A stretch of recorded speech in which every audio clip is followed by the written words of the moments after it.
Bienvenidos a un nuevo capítulo de Historia. Soy Álvaro Cordero. Conocido como el último dictador de Europa, Alexander Lukashenko se ha convertido desde agosto de 2020 en uno de los mayores dolores de cabeza para la Unión Europea. Pero, ¿quién es este controvertido político y por qué es importante Belarus para el bloque europeo? Belarus es una nación que históricamente ha sido puente de unión entre Rusia y Europa occidental. Además, es un punto clave de paso para gaseoductos que tienen como destino el corazón del continente europeo. La unión entre Rusia y Belarus siempre ha sido muy fuerte, ya que esta nación perteneció durante siglos a Rusia. Pero en 1991, tras la disolución de la Unión Soviética, se conformó una nueva república que de forma temprana pasó al poder de Alexander Lukashenko. Este mandatario, de orígenes humildes, es hijo político de la Unión Soviética y se postuló desde un principio en la defensa del ala más conservadora del Partido Comunista de la extinta nación y en contra de la perestroika lanzada por Mikhail Gorbachev para abrir políticamente al país socialista. Su figura empezó a cobrar relevancia 3 años después de la separación de Belarus del resto de la URSS, cuando se presentó como candidato en las primeras elecciones libres en la historia del país, con 2 puntos clave como ejes de su campaña: la lucha contra la corrupción y la nostalgia hacia lo que representaba la Unión Soviética. Lo más importante ahora es establecer un orden firme en el país y combatir el crimen y la corrupción. Me molesta que el gabinete y los ministros hayan amenazado con dimitir.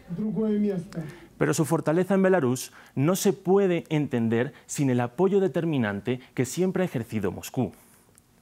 Su alianza con Rusia se fraguó durante el gobierno de Boris Yeltsin y ha perdurado en la era de Vladimir Putin. Lukashenko ha priorizado el uso del ruso en Belarus y el acercamiento hacia el Kremlin con el objetivo de alejarse de lo que consideraba la amenaza extranjera occidental. Salvo puntuales desencuentros durante el gobierno de Putin, Rusia ha ofrecido a Belarus un apoyo económico y militar fundamental que ha ayudado a Lukashenko a perpetuarse en el poder hasta el momento. Algo importante, ya que desde principios de la década de los 2000 comenzaron a resonar las primeras voces de alarma con respecto a lo que se estaba convirtiendo Belarus. En 2001 se dieron las primeras elecciones consideradas por la comunidad internacional como manipuladas.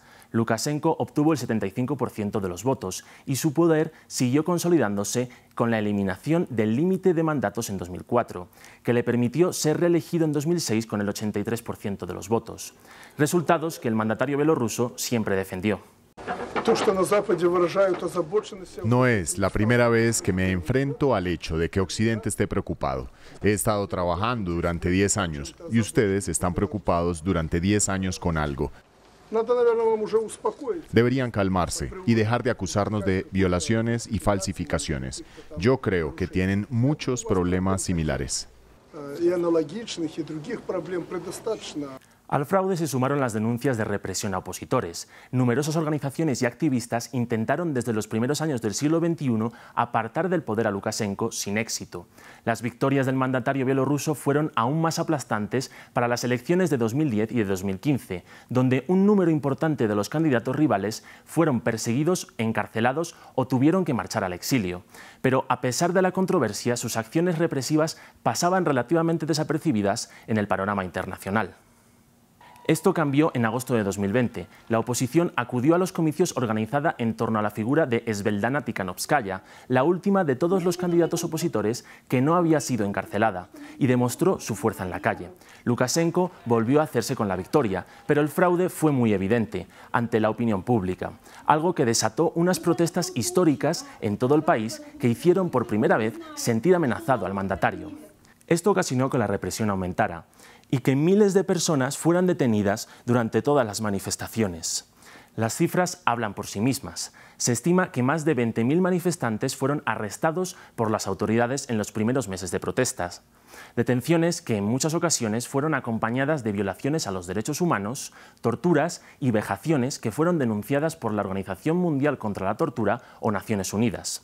Para el gobierno de Lukashenko, sin embargo, todo se trataba de injerencias extranjeras que atacaban su soberanía. Una respuesta que originó que la Unión Europea y Estados Unidos emitieran las primeras sanciones contra este país y aumentaran su aislamiento internacional. Estas son las acciones de grupos delictivos organizados con signos de terrorismo. Estamos comenzando a enfrentar amenazas terroristas.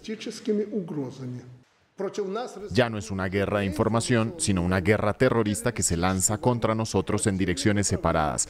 Debemos detener esto. Pero Lukashenko continúa en el poder y ahora la Unión Europea lo acusa de orquestar y dirigir una ola migratoria de miles de personas de África y Medio Oriente para desestabilizar sus fronteras. Un golpe directo a una de las mayores debilidades de Bruselas, que se suma a la amenaza de cortar el suministro de gas proveniente de Rusia en un momento de crisis energética y aumento de precios. Gestos que meten presión sobre Europa y que tienen el objetivo de poner fin al descrédito internacional y el órdago de sanciones que recae sobre Minsk. Así concluimos. Gracias por compartir y comentar estas historias que las encuentran en los programas de France24.com.